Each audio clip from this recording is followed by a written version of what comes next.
Hi, my name is Matt Sullivan. Today we're going to be doing some cooking from the farm, the educational farm at Joppa Hill, located in Bedford, New Hampshire. Focus of today's video is going to be about grass-fed beef, how to cook it, how it's different than what you normally get in a supermarket, and how to approach it.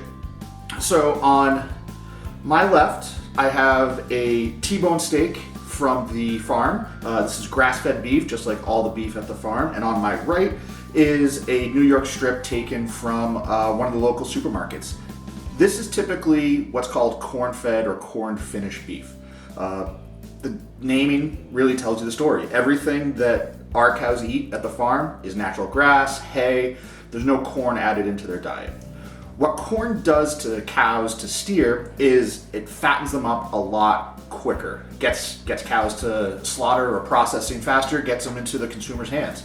And you can see that one of the things that happens is there's a lot more intermuscular fat deposits. This doesn't happen with grass-fed beef. It's just harder for the steers to develop that type of fat, and so you have a much leaner meat. Sometimes this can lead to gamier flavors that some people like or don't like. But a real issue that happens is the fact that because there's less fat in the beef, is it cooks a lot faster. So if you're used to cooking your normal USDA rated supermarket beef and cook the grass-fed beef at the same temperatures for the same time, it's going to get overdone. You're not going to like it. It's going to feel chewier. And today we're going to talk about how to cook it properly. The secret is you're going to think that you're undercooking it because you're not cooking it as long. Now, because there's less fat in the meat, I like to add more fat into the cooking process. So what I'm going to do today is pan-seared or butter-basted steaks. There's two pieces of equipment that are vital for this. One is going to be a heavy pan. Personally, I like cast iron for this. It's big, it's heavy, it holds heat incredibly well, gets rip-roaring hot, and it will allow you to get that good brown crust on the steaks while you're cooking it, and then it gets the cooking process done faster without overcooking the meat. If you're not familiar with this is an instant read thermometer. Meat is done at a temperature, not necessarily at feel, not necessarily at time. So the ability to do a spot read on the steak is going to get it perfect for you. Personally, I like medium rare, which is about 128 to 130 degrees. The way that we're going to be cooking these is we want to get them to 125, get them off the heat, let them rest, and that internal temperature will rise over the next 5 to 10 minutes as you let it rest. So I want to give you a little close-up of the meat, and then we'll go from there. So here's our two steaks. This one, really dark red. This is the farm beef. This is grass-fed. I did say it was a T-bone, so a T-bone is defined by the T-shaped bone that runs through it, obviously. This side, the bigger side, is going to be a New York strip, and then this side, which is a little lacking on this particular cut, would be a filet mignon, or tenderloin. The closer from the center of both steaks that the T-bone comes from, you'll have bigger proportions. When it's a big tenderloin next to a big strip, that's called a porterhouse. There's actually legal definitions for that. I don't know the exact numbers. Then on the other side, this is New York strip. So same cut as over here, but this is just removed from the bone. You can see there's a lot more fat in the meat. Fat adds flavor, fat adds that unctuousness and that mouthfeel. And fat, because it has such a high melting temperature, will keep the meat moist and juicy, even if you overcook it, and it's a little bit more resilient to overcooking, so you're able to do that. So we're gonna get over to the stove now and get going. All right, so we got my pan rip-roaring hot, and I'm gonna put a high temp oil in. In this case, it's avocado oil.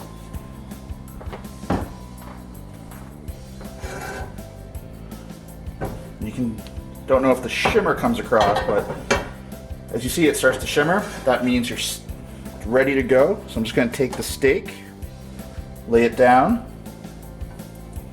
I'm not getting much of a sizzle, but there we go.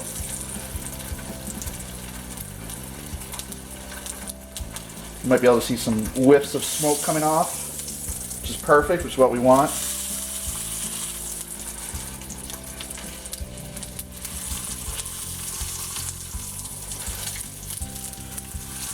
And it's just salt and pepper on the meat right now. You can use garlic powder, you can use a steak row, use really whatever you want.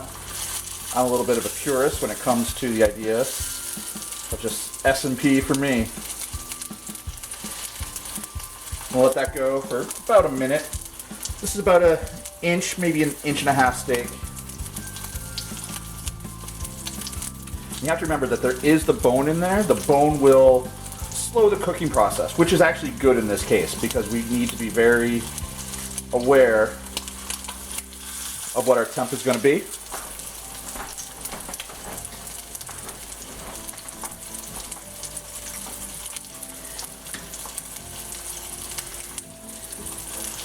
Let's go ahead and check it real quick. It's getting there. We want some good browning. Not just gray meat, but brown meat.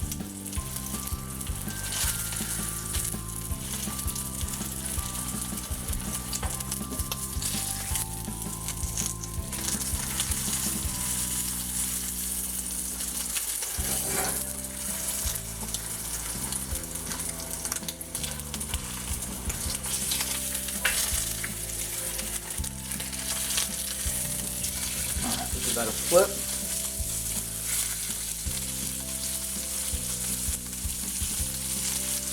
Put 2 cloves of garlic in, a little rosemary, a pat of butter on top.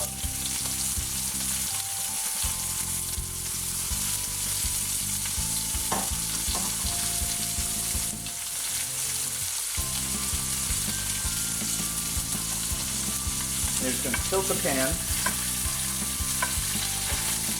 let all that oil and butter get in with the garlic and the rosemary. You're going to start perfuming it, and then with a big spoon, just start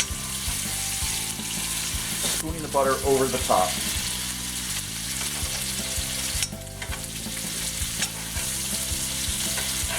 What will happen is some of those gray spots that we had before with that hot butter will continue the cooking process and really get a nice crust on the outside of that steak.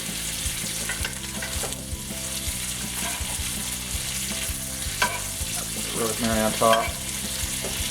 Whew, hot.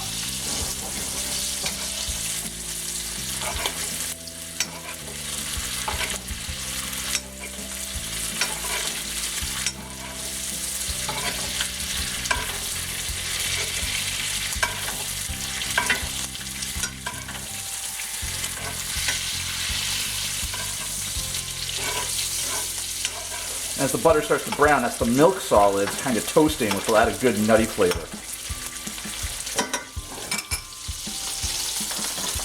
Let's get a quick temp read.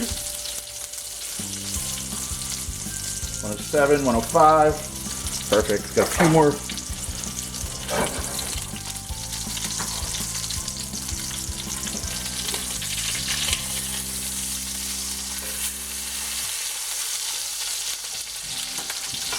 And we'll just repeat the process on the side.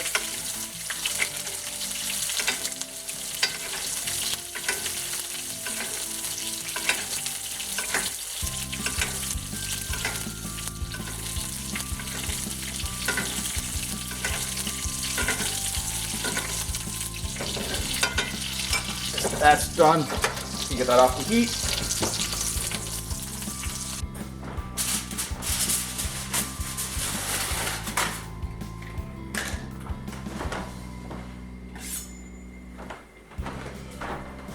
Alright, so the steak's been resting for a few minutes.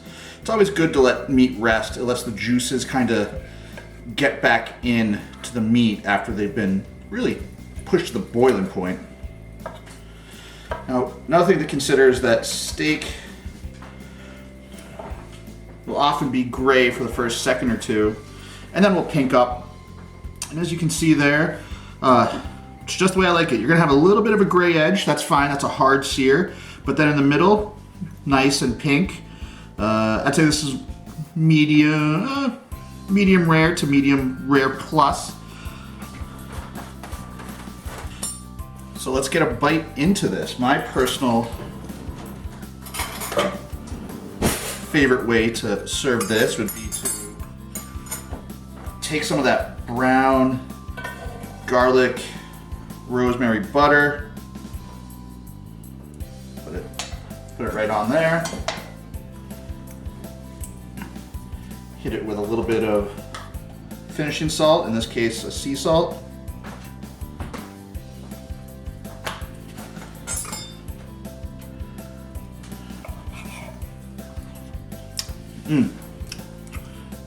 It's tender, juicy from the butter, adding the butter into it. But the key thing here is it's going to have a little bit of a different flavor. It does have grassy notes and a touch of gaminess. Like getting closer to a venison, but it's delicious. And the way we cooked it, fast, hard, making sure to keep that nice pink in there. It's tender. And this is a great steak. I think I bought this for about $10.50, $10.75, somewhere in there. Worth every penny, especially the fact that that's money spent directly at a local farm. So I hope you like what we did today.